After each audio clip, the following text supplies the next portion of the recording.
The topic of this video is how to save videos from CapCut to your phone gallery. Now, do consider checking out the links in the description of this video because there's tons of resources right in there. Now, if you're new to video editing, you might not be used to the terminology, but instead of save, we are working on the word export, which you can see is on the top right of the screen here. And that's how you're going to save your video once you're done doing all your editing things. But before we jump over to that, here where mine says AI Ultra HD, we want to jump in there. And you'll see we have tons of export settings. So here we can set the resolution, frame rate, and code rate of our video. So you don't have to export in 1080p. You can bring it down to 720 if that's beneficial to you. And once we've set up all our export settings, all we need to do is hit that blue export button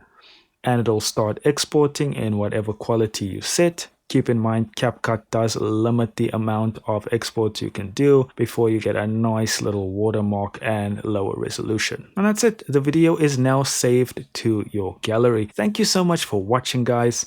Do consider liking and subscribing. Don't forget to check out those links in the description of this video, and I'll see you in the next one.